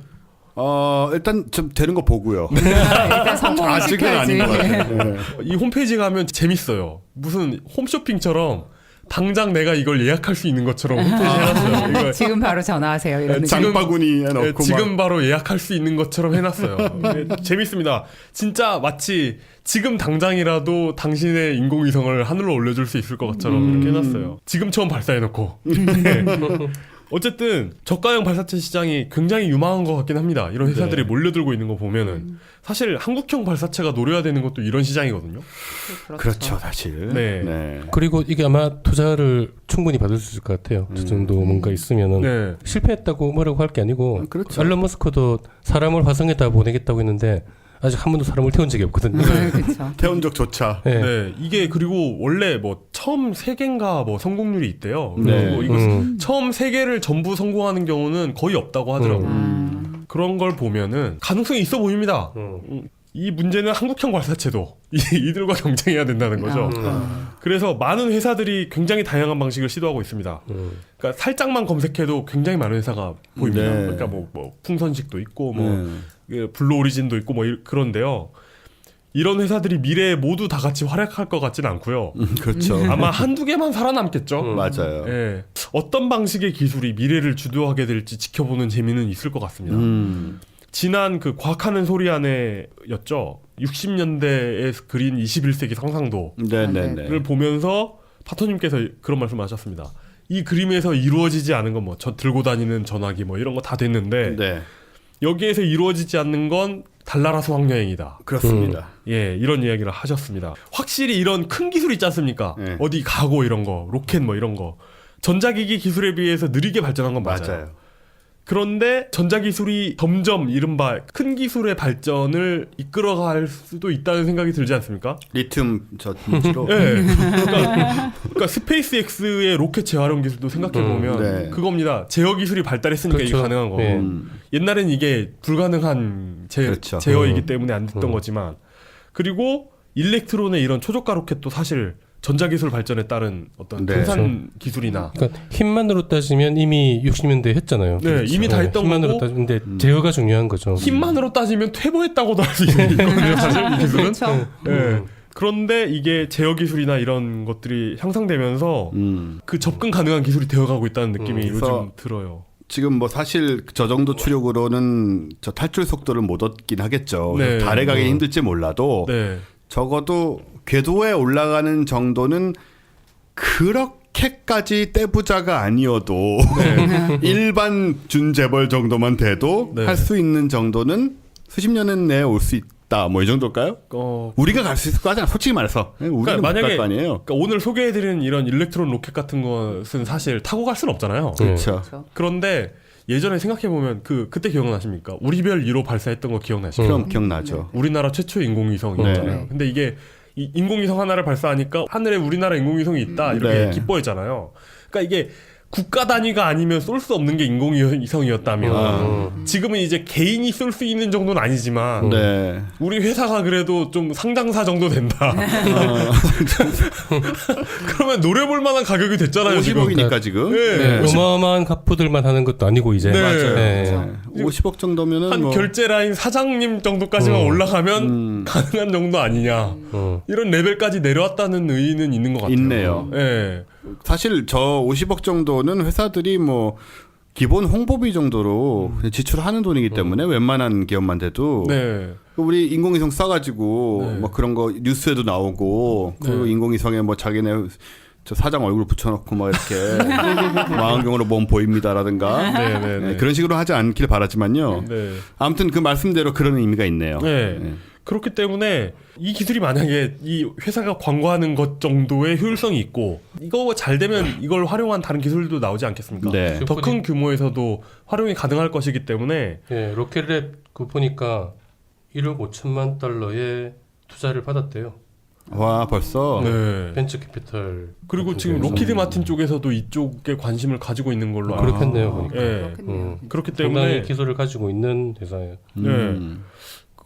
이렇게 진짜 달나라 수학여행이 가능한 초석 기술 정도는 될 것 같습니다. 네. 이렇게 로켓을 개발해가지고 우주 비즈니스, 그러니까 우주는 이제 비즈니스다 이러고 있어요 지금 이 회사 로켓랩은 돈을 벌겠다는 회사도 있는 반면에 로켓 기술로 또 다른 수익 모델을 찾는 지도자도 있죠. 네. 서두에 말씀드린 그분께서도 네, 그분의 경우는 좀 네. 아니 단 얘기인데요. 네. 완전히 다른 얘기인데 그분 얘기 나갈게. 저 혹시 보셨는지 모르겠지만 얼마 전에 뭐 해외 잡지에서 네. 그 핫한 지도자를 네. 순서를 뽑은 적이 있습니다. 네. 1위는 저 캐나다의 트리도였고요. 네. 우리 문 대통령이 7위를 차지했습니다. 네. 굉장한 거죠, 이건 사실 7위라는 게. 쾌거죠. 쾌거죠. 네. 그 저희 오징어 연합의 어떤 선견 지명이 네. 통했다고 할 수 있는데 김정은 씨가 네. 199위로 거기에 나온 사람 중에 최하위를 기록했어요. 아 진짜요? 네. 근데 굳이 따지면 그래도 트럼프보다 낫지 않나? 트럼프도 물론 높지 않습니다. 그렇죠. 대단히 낮지만 핫하다는 건 인기가 좋다 이런 쪽인 섹시하다는 거죠. 섹시하다, 잘생겼다. 그냥 놀라야 된다 이런 게 아니고. 잘생겨서 완전히 외모로만 그러니까. 따진 그런 근데 케이스죠. 상위권에 못 오를 거면 차라리 꼴찌가 낫지 않습니까? 아닐 것 왜요? 같은데요. 그러니까 이슈 메이킹이나 이런 네. 굳이 외모가 본인의 못생긴 입장에서도 걸로. 그런 생각이 들까요? 그래 본인은 좀 상처를 받겠네요. 수익 모델을 잡을 거면 차라리 네. 이런 걸 잡는 게 나을 수도 있죠. 강의나 스포츠로 잡는 것보다는. 그래서 이제 뭐 이렇게 핵 개발과 병행해가지고 과연 그 미국에게서 얼마를 뺑 뜯을 수 있을 것인가 뭐 이런 식의 수익 모델을 찾는 지도자도 있죠. 그렇죠. 네, 아니 그것도 그래서- 수익 모델이에요. 네, 그래서 수 있죠. 이런 수익 모델은 또 얼마나 다른 이런 상업적인 모델과 아하. 어느 정도로 경쟁이 될 것인가 이런 것도 지켜볼 수 있을 것 같고요. 사실 북한의 경제 사정을 봤을 때 이런 초저가 로켓 가장 탐나는 나라가 아닐까. 그렇죠. 네, 이런 생각을 많이 해봤습니다. 네. 아마 올해 안에 몇 번을 더 발사한다니까 지켜볼 만한 것 같아요. 요새 랜섬웨어 유행했잖아요. 이 김정은 하고 있는 게 이 랜섬 로켓이잖아요. 랜선 미사일. 네, 랜섬 미사일. 네, 그러네요. 네. 흥미롭긴 합니다. 어디까지 갈 것인가. 제가 네. 바로 이번 주 초에 고흥에 있는 나루 우주센터를 방문하고 왔거든요. 와. 예, 거기 그 좋은가요? 발사대에 우리 발사하고 밑에 네네. 포여 있는 거기까지 가서 보고 왔어요. 파여 있는 거. 파여 있는 거. 오, 거기 네. 이렇게 애 데리고 가거나 이러면 볼 거 있나요? 못 데려갑니다. 아, 그래요? 그 특수 이제 네, 저는 그렇겠죠. 그 이 청소년 거기랑 다른 데니까. 아, 학생들한테는 그 열어줍니다. 학생들이 단체로 미리 신청해서 단체 견학만 되는군요. 개인 견학은 일단 없는 걸로 알고 네. 있는데 예, 우선 이제 특별히 업무로 가면 볼 수 있는데 그분들도 기대를 하고 있어요 이제. 예. 네. 뭔가 좀 제대로 되지 않을까 얘기도. 김정은 저러고 있으니까 우리도. 꼭 그랬을가 아니고 아니고. 세상이 좀 바뀌었으니까. 네. 로켓을 쓸 돈이 생겼으니까. 네, 로켓 개발도 그 이전 정권들의 특징이 모든 걸 말로만 하고 네, 그렇죠. 예, 실제로 예산을 투입한다거나 그런 발전을 안 시켜주는. 네, 그렇죠. 예, 그리고 그동안은 창조 경제에 너무 밀려 있었다. 제가 알기로도 한국형 발사체 그 엔진 성능이 꽤 좋은 걸로 알고 있거든요. 네네. 꽤 그 뭐라고 해야 되나 현대적인 네. 그런 기술로 네, 알고 그 있어요. 박근혜 대통령의 공약 유세 때 네, 공약은 2020년까지 달에 보낸다 했어요. 네. 되고 나서는 한 번도 그런 얘기를 꺼낸 적이 없어요. 네. 그리고 그분은 뭐 이제 뭐 그분의 약속이란 걸 우리가 뭐 진지하게 기억할 필요도 없는 네. 상황이 되긴 했는데 네. 이게 뭐 다 세월 지나서 하는 얘기지만 그냥 제가 자세히 얘기 못 드리고 모 연도에 달 탐사 관련된 예산이 증액된 데에 저희 방송에 영향이 좀 있었습니다. 자세히는 말씀 못 드립니다. 근데 제가 이걸 직접 그 관련된 분에게서 들은 얘기입니다. 4배로 올랐습니다.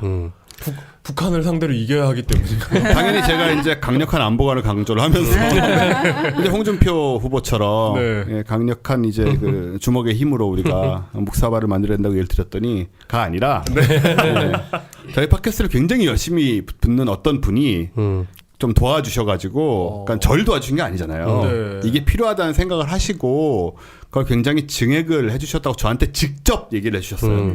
저희한테는 한 푼도 안 들어왔지만 저희가 이런 식으로 달 탐사의 초기 부분에 예산을 증액시키는 공로가 있었다는 점, 저희가 음지에 숨어서 이렇게 양지를 제가 항공우주연구원에 가서 네. 보니까 진도가 많이 나가 있어요. 그동안 예, 어쨌든 예산이나 그런 지원은 네. 열악하긴 했지만 열심히 연구를 몇 년도에 하셔서 가셨어요? 이번에 간 거예요? 이번에 가서 보니까 네. 그동안 꽤 많이 연구를 했고 이제 한국형 발사체를 내년쯤에 시험 테스트를 할 수 있는 네. 수준까지 됐다.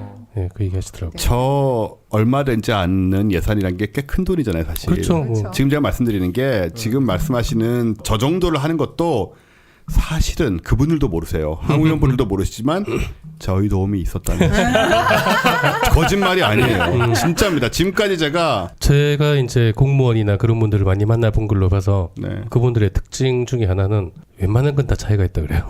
아 그렇군요. 네. 근데 이거는 네. 맞을 겁니다. 네, 뭐 어쨌든 네, 중요한 거는 맞다고 설령 아니어도 맞다고 네. 생각해서 나쁠 게 있어요? 그렇죠. 그러니까 우리 K 박사님은 좀 차가워 사람이. 맞아. 이럴 때 호응도 안 해주고. 나는 설마 우리가 그 정도까지 사실 저도 약간 항상 그런 입장인데 파토님의 흥분에 제가 약간 아니 재를 흥분이 뿌리는. 아니고 나를 옆에 앉히고 자기 폰에 있는 우리 1편부터 모든 걸 다 보여주시고 자기가 그걸 증액하는데 힘을 썼다고 말씀을 해주신 분이 실제로 정권부에 있다고 말하긴 그렇지만 아무튼 자세히 말하면 너무 좀 그렇지만 네. 실제로 그 힘을 가져셨던 분이에요. 그분한테 직접 비서한테 들은 것도 아니고 그분한테 직접 들었기 때문에 제가 자신 있게 말할 수 있습니다.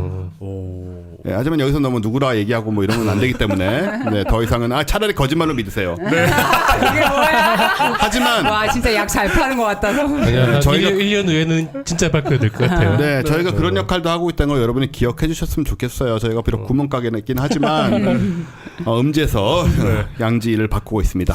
조만간 전 세계에 이 팟캐스트를 송출하기 위해서 네. 인공위성도 쏘아 올리고. 그럼요, 당연히 그리고 네. 또 김정은에 대응하기 위한 레이저 공격 위성, 그린 레이저. 근데 왠지 앞으로는 좀 이제 뭔가 잘 될 것 같은 느낌은 있어요. 아, 네. 자, 모든 면에서. 네. 그래야죠. 네. 자, 끝난 거죠? 네. 네. 오늘의 집착 분석 뭐 그냥 평균점 정도? 근데 재미는 있었는데요. 네. 급전엔티는 조금 나고. 근데 하지만 괌에 있으면서 그 로켓의 공격이라든가 미국 영토에 이제 괌에 쏜다는 말이 많이 나왔으니까. 괌이 최전선이죠 미국에서. 네. 실은 이 로켓 발사하는 걸 보고 갈 예정이었는데 네. 미뤄졌어요. 딜레이가 됐고 네. 그 괌 분들이 스트레스를 많이 받으시더라고요. 아하. 왜냐면 뉴스에 맨날 괌이 나오거든요. 그렇죠. 북한이 미사일을 쐈는데 괌에 닿는다 못 닿는다 이러면서 그러니까 북한에서 가장 가까운 미국이잖아요. 그렇죠. 네. 괌까지 미사일이 안 닿는다고 하면서 왜 자꾸 괌을 언급하는지 이걸 굉장히 신경 쓰여 하는 것 같더라고요. 네. 그래서 거기서 아마 영감을 좀 얻지 않으셨나. 사실 출발하기 전에 네. 그러니까 발사가 지연됐다니까요. 25일로. 그래서 무서우셨어요? 혹시 가 있는데 미사일 날라올까봐? 아니요. 우리 입장에서는 더 가까운 데서 멀리로 가는데 왜 무서워요? 뭐 상어 나올까봐 뭐 그런 게 무서워요. 네. 예. 자, 이렇게 저희 세상이 바뀐 후 첫 나가는 SBBC 뉴스룸이었고요. 저희 일식 여행 가는 거 아시잖아요. 그렇죠. 저희 네네. 8월에 너무 급하게 막 신청하셔가지고 순식간에 이걸 마감을 시키시더니 날짜가 다가오니 한 분, 두 분씩 못 가시겠다는 분들이 생겨서 지금 버스랑 호텔이랑 다 잡아놨는데 조금 남은 거죠? 자리가 조금 더 남았어요. 그래서 네. 혹시 관심이 있으셨는데 그때 그 못 가신 분들은? 이 문의하시는 분들 꽤 계세요. 네, 저한테도. 네, 네. 혹시 빈자리 없냐는 식으로. 빈자리가 좀 생겼습니다. 네, 아, 생겼습니다. 최근에 조금 막 해가지고요. 이제 근데 지금 신청하실 분들은 진짜 가실 분만 해주셨으면 네, 좋겠어요. 이제는 취소하시면은 저희가 굉장히 곤란해질 뿐만 아니고 취소 수수료를 또 그 받을 항공사에 수밖에 저희가 받는 것보다도 항공사에 내야 되는 상황이 돼서 네. 지금은 정말 그 날짜 보시고 저희 우리 어디 홈페이지를 한번 볼 수 있죠? 네, 과학과 사람들 과학과 홈페이지. 사람들 홈페이지 검색해서 들어가시면 네. 혹시 참고로 알려드리면 공무원이신 분들은 못 가십니다. 을지훈련 때문에 못 가십니다. 실제로 그렇게 취소하는 분들도 계시는 거죠. 네, 그럴 그렇더라고요. 수 있을 거예요. 아니 아마. 왜 그걸 네, 미처 몰랐던 분이 있을 수 있어요. 네. 아시겠지만 윤성철 박사님, 이종필 박사님 같이 가시고요. 저희 네. 멤버들이 이용 기자까지 다 같이 가고 네. 아마 굉장히 재밌는 시간이 될 거라는 건 뭐 라스베가스도 가고 그랜드 캐년도 가고 아시죠? 네, 그래서 사이트 보시면 조금 자세히 나와 있고요. 혹시 생각 있으신 분들은 서둘러 주시기 바랍니다. 저희가 지금 많이 빈 게 아니고 기껏해야 한 20석 정도 빈 겁니다. 네. 그러니까 빨리 신청하지 않으시면 역시나 곧 차게 될 거라는 거를 명심하시고 하지만 꼭 가실 분만 네. 이번에 신청을 해주시면 감사하겠습니다. 네. 네, 그럼 저희 SPBC 뉴스룸은 이 정도에서 마치고 다음번에 이제 과학하고 앉아있네로 또 우리 K 박사님이 가지고 오실 굉장히 신선하고 놀라운 주제 준비되어 있습니다. 그럼 다음 주에 뵙도록 하겠습니다. 수고하셨습니다. 네. 감사합니다.